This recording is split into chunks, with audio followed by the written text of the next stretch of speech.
Meus irmãos, que a graça e a paz do Senhor Jesus repouse sobre a sua vida. Como eu tenho dito sempre, é motivo de grande alegria poder estar aqui com os irmãos para que nós possamos compartilhar uma mensagem a partir da palavra do Senhor. Nesta noite, eu quero convidar você para que você abra comigo a sua Bíblia no livro de Apocalipse, no capítulo de número 2. Nós leremos do versículo 8 ao versículo de número 11. Apocalipse, capítulo de número 2, versículo 8 ao versículo 11. Nos diz assim a palavra do Senhor: Ao anjo da igreja em Esmirna escreve: Estas coisas diz o primeiro e o último, que esteve morto e tornou a viver. Conheço a tua tribulação, a tua pobreza, mas tu és rico, e a blasfêmia dos que a si mesmo se declaram judeus e não são, sendo antes sinagoga de Satanás. Não temas as coisas que tens de sofrer. Eis que o diabo está para lançar em prisão alguns dentre vós, para ser dispostos à prova, e tereis tribulação de 10 dias. Sê fiel até a morte, e dar-te-ei a coroa da vida. Quem tem ouvidos, ouça o que o Espírito diz às igrejas. O vencedor de nenhum modo sofrerá o dano da segunda morte. Senhor, nós te louvamos pela tua palavra que foi lida neste momento e te rogamos em nome de Jesus que o Senhor nos dê dos céus a iluminação do teu Santo Espírito para que nós possamos compreender a mensagem do Senhor para a sua igreja. Essa é a nossa oração, em nome de Jesus. Meus irmãos, nós vivemos dias difíceis. Há pouco mais de um mês, nós vimos uma onda de violência contra cristãos se espalhando no mundo. Mais próximos de nós, aqui no Chile, nós vimos ataques abertos a igrejas. Na Europa, que hoje encontra-se secularizada, nós vimos 3 pessoas sendo assassinadas em uma basílica. A igreja do Senhor está sendo perseguida. Essa não é uma realidade dos nossos dias apenas. A igreja de Esmirna sofria com a perseguição. E o texto que nós lemos nessa noite tem muito a nos ensinar sobre a igreja perseguida. O livro do Apocalipse foi escrito por um homem chamado João. A sua apresentação no primeiro capítulo do livro, no versículo 9, nos leva à conclusão de que provavelmente ele era muito conhecido pelos irmãos da Ásia Menor, a região onde se localizava então a igreja de Esmirna. A evidência histórica aponta para a composição do livro de Apocalipse em uma data próxima ao ano 95 depois de Cristo. Obviamente, esse ainda é um período incipiente do cristianismo, mas é um momento histórico marcado, sem dúvida alguma, pela perseguição contra aqueles que se denominavam como os do caminho, a maneira pela qual os cristãos eram conhecidos na época. O próprio João, escritor do Apocalipse, encontra-se sob consequência dessa perseguição. Ao escrever o Apocalipse, João está então exilado na ilha de Patmos, na região costeira de Éfeso, ao sul da cidade de Esmirna. O propósito central do Apocalipse é estimular os cristãos a manterem a sua fidelidade a Cristo em meio a um contexto que é marcado pelo sincretismo religioso e pela violência. Os crentes são conclamados, então, a confiar na verdade inexorável de que Deus governa a história e certamente a consumará de uma forma gloriosa, levando todas as coisas ao juízo. O livro de Apocalipse pode ser resumido em 4 verdades básicas. A primeira delas nos diz que a igreja enfrenta o sofrimento nesse mundo. Em segundo lugar, nós somos informados em Apocalipse que Deus requer o arrependimento sincero do seu povo e uma fidelidade paciente. Em terceiro lugar, nós somos ensinados por João que Deus governa a história de modo que o mal não prevalecerá contra a igreja. E finalmente, nós somos informados de que Jesus retornará em glória, trazendo o castigo final para os ímpios e uma bênção final para os justos.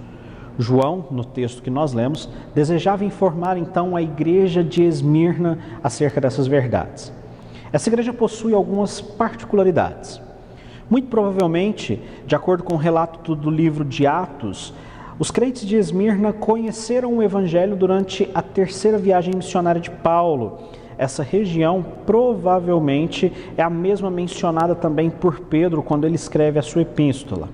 Apesar dessas referências que são mais genéricas, é apenas em Apocalipse que a igreja de Esmirna é designada por nome. Muito pouco nós sabemos a respeito dessa igreja. O histórico de ocupação dessa região é longo, remonta a centenas de anos antes de Cristo. A cidade de Esmirna, na época, atualmente conhecida como Izmir, é localizada na Turquia. Foi uma cidade destruída, melhor dizendo, por volta dos anos 600 a.C. pelos lídios e posteriormente reconstruída por volta de 400 anos antes de Cristo pelos gregos.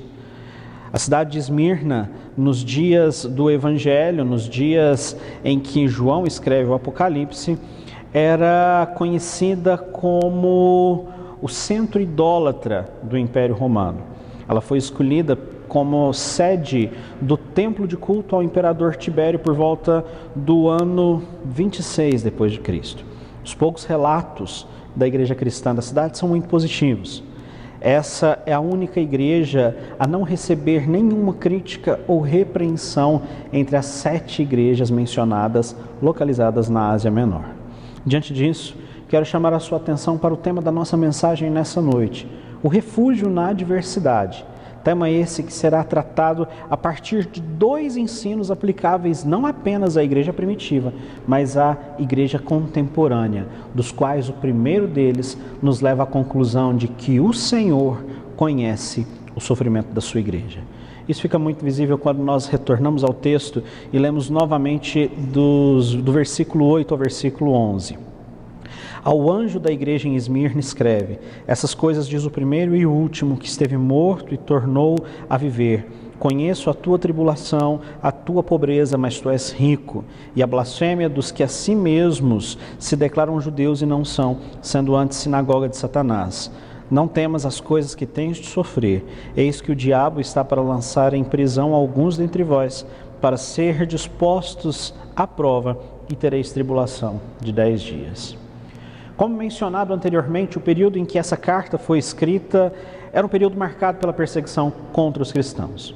Os relatos históricos indicam que os crentes de Esmirna, muito provavelmente, começaram, após o seu aceite em relação ao Evangelho, a sofrer uma pressão externa dos adeptos aos cultos e aos rituais religiosos romanos, bem como de um grupo de judeus que eram contrários ao anúncio do Evangelho e estabeleceram sinagogas naquela região. A perseguição do império de fato era esperada, porque a própria Escritura nos fala que as boas novas, a boa nova da salvação anunciada em Cristo Jesus expõe as obras das trevas e a imundície do pecado, e por isso o mundo tende a odiar a igreja. Contudo, o que nos chama a atenção aqui é a perseguição e a pressão exercida por um grupo que se denominava judeus. A esse segundo grupo nós vemos Deus tratando de uma forma dura e de uma forma veemente.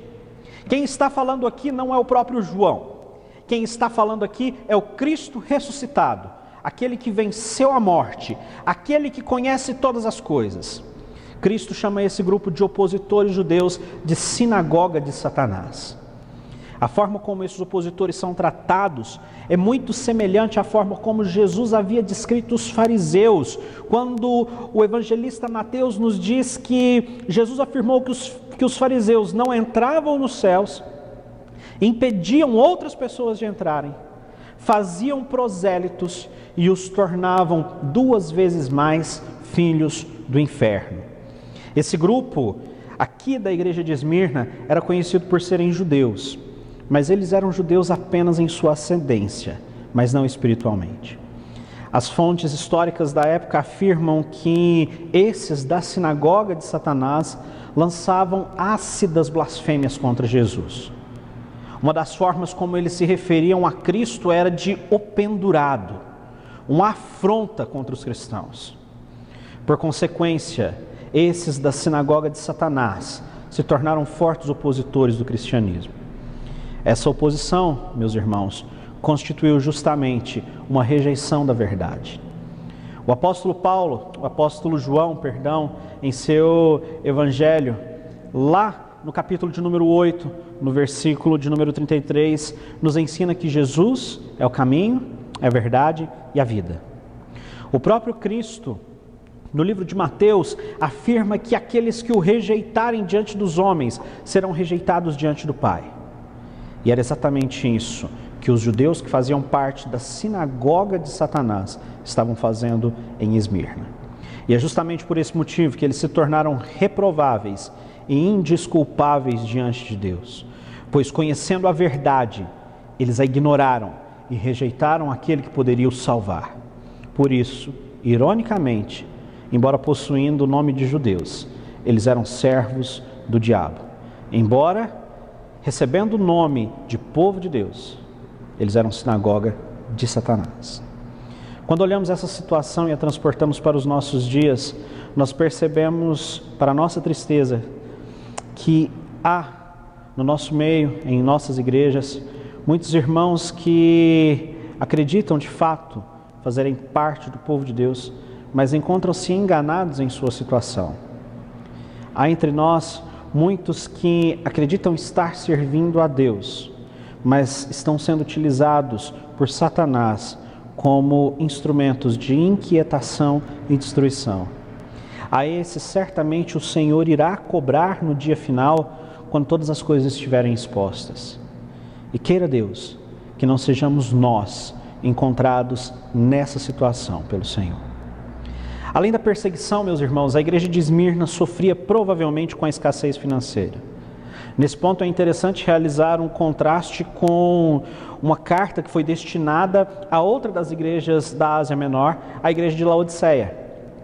A igreja de Laodiceia encontrava-se financeiramente abastada, contudo, a decadência espiritual se tornara tamanha, ao ponto de Deus se direcionar àquele povo e dizer que estava a ponto de vomitá-los de sua boca.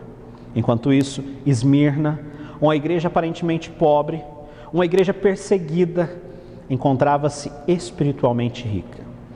É possível que, por responderem positivamente ao Evangelho, esses crentes da cidade de Esmirna começaram então a sofrer pressões sociais e se tornaram gradativamente pobres. Alguns estudiosos acreditam que eles tenham empregado seus bens em favor do Evangelho e por isso sofreram com a escassez em algum período. Outros estudiosos afirmam que, por se tornarem cristãos, muitos desses homens e mulheres que viviam ali em Esmirna, que faziam parte do caminho, que eram cristãos, perderam seus empregos e passaram a viver à margem da sociedade. Contudo, embora enfrentem a perseguição, embora enfrentem a escassez, o Senhor diz: mas tu és rico. A mensagem de João aos crentes de Esmirna não é outra, senão a verdade inexorável de que Deus está no controle de todas as situações e Ele está atento ao que acontece ao seu povo. Afinal, como diz o salmista no Salmo 121, é certo que não dormita e nem dorme o guarda de Israel. Deus conhece a situação do seu povo, Ele está atento ao que o seu povo vivencia, mas não apenas isso. Isaías 64, no versículo 4 nos diz que o Senhor trabalha para aqueles que nele esperam. Nós como cristãos, meus irmãos, assim como os crentes de Esmirna, vivemos dias difíceis. Se você acredita que a igreja hoje não é perseguida, provavelmente você não conseguiu entender de fato o que é o cristianismo e as implicações do cristianismo para a nossa existência aqui na Terra, para a nossa vida aqui. Nós vivemos dias hoje de uma intensa batalha. No início da nossa mensagem eu trouxe à lembrança manchetes que nós vimos nos jornais há pouco mais de um mês. Igrejas sendo atacadas, cristãos sendo assassinados. Embora nós não vivenciemos aqui no Brasil uma perseguição física, o fato é que nós também somos parte da igreja que é perseguida. A perseguição que nós sofremos hoje talvez seja mais sutil, mas ainda assim, ela é tão danosa quanto a perseguição que os crentes de Esmirna viveram no passado. A igreja hoje corre o risco de cair em uma decadência moral sem precedentes devido às novas formas de perseguição que muitas das vezes passam desapercebidas. Observe o processo de secularização que é visível. As filosofias seculares que estão das portas para dentro das nossas igrejas. E nós insistimos na ideia de que não há perseguição. Pastores e líderes, juntamente com grupos de cristãos verdadeiros, têm lutado todos os dias com toda a força e com todo o empenho contra essas ciladas. E se nós não temos visto isso, se nós não percebemos essa batalha, é porque provavelmente há algo de errado em nós e provavelmente nós estamos guerreando no time errado. Nós vivemos em uma época, meus irmãos, de relativismo e somos chamados a anunciar uma verdade absoluta que não é outra senão Jesus. A igreja hoje é atacada diariamente por ideologias, cosmovisões, sistemas filosóficos inteiros que tentam desconstruir a realidade, a veracidade do Evangelho. Faça o teste. Ligue a sua TV com um olhar crítico e observe aquilo que entra dentro do seu lar. Um estilo de vida feminista, que é definitivamente contrário ao padrão da mulher virtuosa relatada na Bíblia. Um apelo homossexual como nunca antes visto. Uma ideologia comunista, socialista, baseada nos estudos de Karl Marx, que considerava a religião o ópio do povo. Essa é a nossa luta hoje. A batalha que nós enfrentamos hoje apenas migrou do lado físico, do campo físico para o campo intelectual, mas ainda é uma luta, ainda é uma batalha. E muitos de nós temos sucumbido nesses campos de batalha. Mas o ponto central de toda essa dinâmica é que Deus conhece a nossa situação hoje. O Senhor conhece a situação da sua igreja que está sendo perseguida hoje. Deus conhece a nossa aflição. Deus conhece a nossa adversidade. Ele conhece aquilo que nós temos de enfrentar e Ele requer de nós fidelidade. Afinal, Ele diz: sede santos, porque eu sou santo. Diante das perseguições, meus irmãos, diante das aflições, o Senhor nos afirma que é necessário que nós tenhamos bom ânimo. Por quê? Porque Cristo venceu e nós também venceremos. Deus conhece os problemas que nós enfrentamos, Ele conhece aquilo que nós passamos, e em meio à perseguição, em meio à adversidade, Ele nos conclama para que nós sejamos crentes fiéis, para que sejamos achados diante dEle como a igreja de Esmirna, como soldados irrepreensíveis. Quando nós olhamos, meus irmãos, então, para a forma como Deus se relaciona com o seu povo, ainda pensando nessa realidade de que o Senhor conhece o sofrimento da igreja, nós vemos que Ele não apenas conhece o sofrimento da igreja, mas Ele nos ensina a como passar por esses momentos de sofrimento. Nós poderemos vencer esses momentos, nós poderemos passar por esses momentos mantendo a nossa fé, fortalecendo a nossa fé. Quando nós olhamos para a relação de Deus com o seu povo, o Senhor chama o seu povo para que ele demonstre a sua fé, demonstre a sua coragem diante dos momentos em que aparentemente não há saída, diante dos momentos em que nós nos encontramos confrontados com os problemas. Um desses exemplos muito claros encontra-se no livro de Josué. Josué, após a morte de Moisés, foi então chamado pelo Senhor para conduzir o seu povo. Deveria fazer aquele povo que havia saído do Egito entrar na terra prometida. E o Senhor disse: não te mandei eu ser forte e corajoso? Assim como fez no Antigo Testamento, Deus fez com os crentes de Esmirna. O Senhor conhece a situação da igreja e fortalece a igreja. O Senhor diz: olha, vocês não precisam temer a tribulação. Eu já sei que vocês vão passar por tribulação. Eu conheço aquilo que vocês vão enfrentar. Essa é uma palavra pessoal de Cristo a cada um daqueles crentes. O Senhor fala a cada um deles individualmente que eles não precisam temer a tribulação. E a questão é: por que não temer a tribulação? Por que não temer a perseguição? E a resposta para essa pergunta, meus irmãos, é clara e reconfortante. Os crentes de Esmirna não devem temer a adversidade, eles não devem temer a perseguição, porque Deus conhece as suas aflições. E esse Deus que conhece as suas aflições é o Deus que está presente no meio deles. E esse mesmo Deus está no controle de todas as situações. Ele sabe muito bem aquilo que nós temos que passar. Em outras palavras, o que Cristo diz a Esmirna é: o futuro será tenebroso. Muitos de vocês sofrerão por amor ao meu nome, mas não temam, eu conheço todas as coisas. E nós bem sabemos, meus irmãos, que Cristo não apenas conhece todas as coisas, mas Ele tem autoridade sobre todas as coisas. Assim, a igreja de Esmirna não deveria temer a adversidade, antes deveria repousar o seu coração e entregar os cuidados da sua vida nas mãos daquele que diz: agindo eu, quem o impedirá? Assim como a igreja naqueles dias, meus irmãos, nós vivemos dias de perseguição, mas nós não precisamos temer, porque a nossa vida, a nossa segurança está garantida pelo Senhor. Não se espante se em alguns anos seus pastores, seus irmãos, os líderes da sua igreja forem lançados no cárcere por se posicionarem contra ideias seculares como o feminismo, como as ideologias de gênero. Certamente nós viveremos dias assim antes da volta de Jesus. Chegarão dias de perseguição física. Provavelmente nós veremos muitos de nossos irmãos entregues às autoridades, alguns mortos por não negarem a Cristo, mas em todas as coisas Deus continuará sendo Senhor. E Ele diz: não tema. De sempre e para sempre, o Senhor está no controle de todas as situações. Então, nós não precisamos temer. Nós não precisamos temer se a calamidade bater à nossa porta.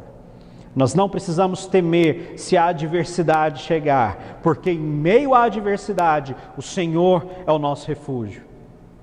Quando nós olhamos aqui para a carta da igreja, somos informados de que muitos daqueles irmãos, alguns desses irmãos foram entregues às autoridades.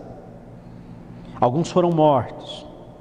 Quando nós andamos um pouco mais na história da igreja, nós vemos testemunhos de muitos cristãos, como Justino Mártir, um homem que foi decapitado no ano 165 por amor a Cristo. Ou então somos confrontados também com a história de Policarpo, bispo dessa cidade de Esmirna, que foi queimado por não negar ao Senhor. Homens e mulheres que não temeram a perseguição, não temeram a tribulação, mas tiveram a sua fé fortalecida e levaram a sua fé, a sua convicção e o amor por Cristo até as últimas consequências. Até as últimas consequências. Não tema, diz o Senhor. A vida cristã, meus irmãos, certamente é aperfeiçoada pelas diversas situações que nós enfrentamos no nosso dia a dia. Viver uma vida cristã sem adversidades no cotidiano é como pensar na existência dos oceanos sem água. Essa é a realidade do Evangelho. Essa é a verdade do Evangelho. A verdade, meus irmãos, é que o cristão está inserido no mundo. E nós permaneceremos enfrentando os mesmos desafios do dia a dia, sem nenhum privilégio. Mesmo que pareça estranha essa afirmação, é exatamente isso que nós encontramos nas Escrituras. Na sua oração sacerdotal, Jesus não pediu ao Pai para que Ele tirasse os seus discípulos do mundo, mas para que Ele os livrasse do mal. O apóstolo Pedro nos aconselha para que as ardentes provas não sejam motivo de tristezas.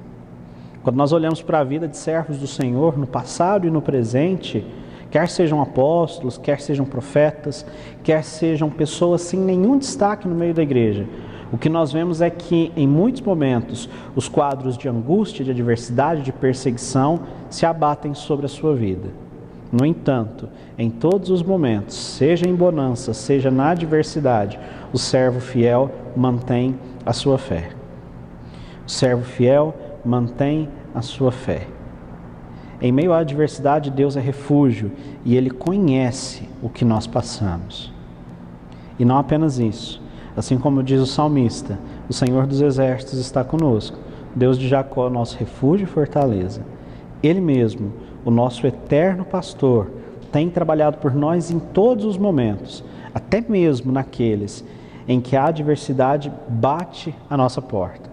E até nesses momentos, nós vemos que todas as coisas cooperam para o nosso bem, porque em meio à adversidade, o Senhor edifica e fortalece a nossa fé. Mas há um segundo ensino nesse texto da carta a Esmirna, que nos fala sobre essa questão de Deus como refúgio na adversidade. E aqui nos versículos 10 e 11 nós podemos concluir então que o Senhor preservará a sua igreja na adversidade. Volte comigo ao texto. Nos diz assim: ser fiel até a morte e dar-te-ei a coroa da vida. Quem tem ouvidos, ouça o que o Espírito diz às igrejas. O vencedor de nenhum modo sofrerá o dano da segunda morte. Para muitos cristãos, meus irmãos, em situação de desespero, confiar em Deus não parece uma opção. Não parece algo fácil. Nós enfrentamos todos os dias problemas na nossa vida que parecem para nós insolúveis. Como eu já disse anteriormente, esses problemas fazem parte da nossa existência terrena e eles mesmos são circunstâncias que Deus utiliza para fortalecer a nossa fé. Quando nós chegamos aqui ao final da carta direcionada à igreja de Esmirna, nós vemos uma expressão que é comum em todas as demais cartas direcionadas às igrejas da Ásia Menor. Quem tem ouvidos, ouça. Uma vez que o autor da mensagem do Apocalipse não é João, mas é Cristo, o próprio Filho de Deus, essa expressão é dotada de uma certa gravidade e ela vai ao encontro da necessidade de todas as igrejas. E essa necessidade diz respeito às advertências que são necessárias e ao consolo que é necessário.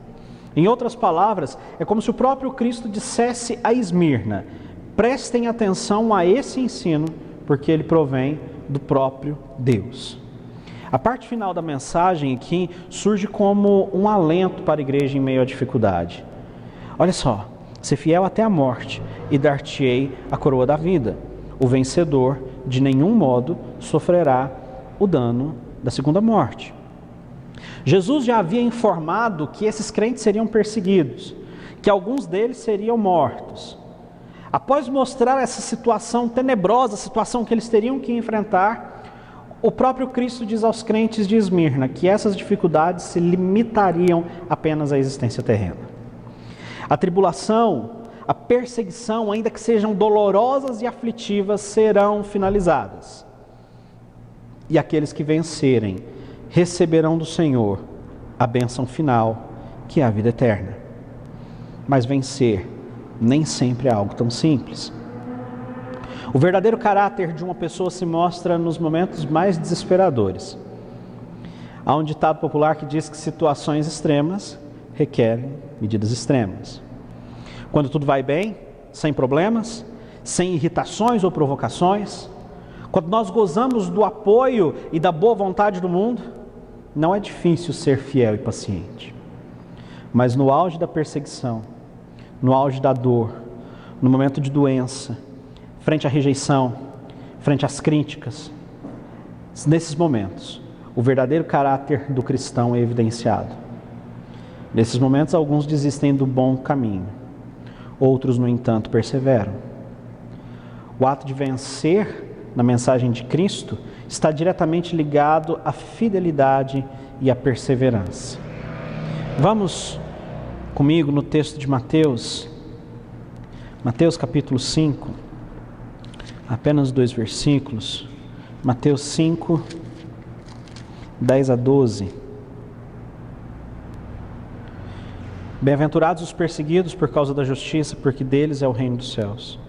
Bem-aventurados sois quando por minha causa vos injuriarem e vos perseguirem, e mentindo disserem todo mal contra vós.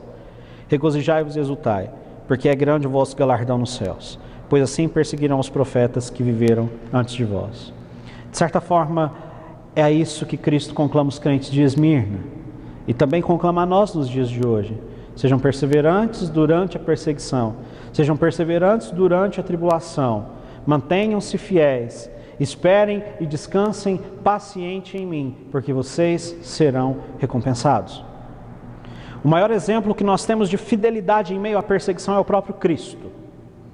Jesus se fez carne, enfrentou a ira do mundo, enfrentou os religiosos da época que escarneciam dele e buscavam formas de matá-lo.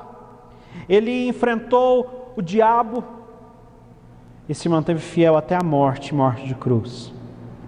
Diante da adversidade, diante da perseguição, nós devemos seguir o exemplo de Cristo, se quisermos ser encontrados como vencedores.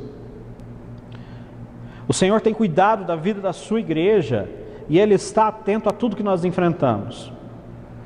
O que é necessário de nós é que nós olhemos para a vida e passemos então a perceber que a vida não está limitada apenas àquilo que nós vivemos aqui e agora. Essas perseguições, elas terão fim. As adversidades terão fim. E a nossa esperança não está nessa vida. Pois conforme diz Paulo aos Coríntios, se a nossa esperança em Cristo se limitasse apenas nesta vida, nós seríamos os mais infelizes de todos os homens. Paulo diz isso porque a história da igreja será consumada de uma forma gloriosa. De uma forma gloriosa. Veja o que Jesus diz no Evangelho de João, no capítulo de número 14. João 14, versículos 1 a 3. Não se turbe o vosso coração, credes em Deus, crede também em mim. Na casa de meu Pai há muitas moradas, se assim não for eu vou teria dito, pois vou preparar-vos lugar. E quando eu for e vos preparar lugar, voltarei e vos receberei para mim mesmo, para que onde eu estou estejais vós também. Esse é o destino final daquele que vencer, daquele que perseverar, daquele que for fiel até a morte. Essa é a consumação gloriosa da história, daquele que se mantém fiel em meio à perseguição e em meio à tribulação. Na volta do Senhor ou na nossa partida, é essa bênção que receberemos finalmente de Cristo. E então já não existirá dor, já não existirá morte, já não existirá tristeza, porque todas essas coisas ficaram para trás e tudo se fez novo em Jesus. Devemos, portanto, meus irmãos, olhar para a nossa vida e analisar se de fato nós temos sido como os crentes de Esmirna, bons soldados que não têm do que serem repreendidos.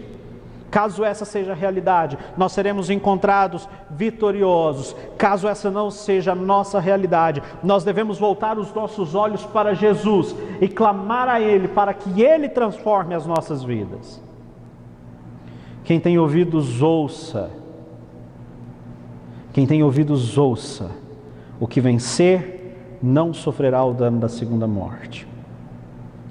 É tempo de analisar como nós temos vivido, meus irmãos. É tempo de entrarmos na batalha da vida cristã de uma forma consciente, como bons soldados do Senhor. É tempo de empunharmos o estandarte de Jesus, sabendo que no Senhor a nossa luta e o nosso trabalho não é em vão. Gostaria de concluir, meus irmãos, dizendo que a vida cristã é sim permeada de batalhas. No entanto, nós podemos contar com a presença daquele que disse que estaria conosco todos os dias até a consumação dos séculos. E como os séculos não se consumaram, Jesus está presente conosco hoje. Ele está presente aqui. Ele tem guardado a vida da sua igreja. Deus é Senhor sobre todas as situações e está direcionando e cuidando da história do seu povo. Portanto, nós não precisamos temer frente à adversidade.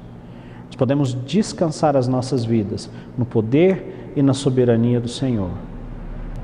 Gostaria de fazer uma única aplicação à sua vida a partir dessa mensagem.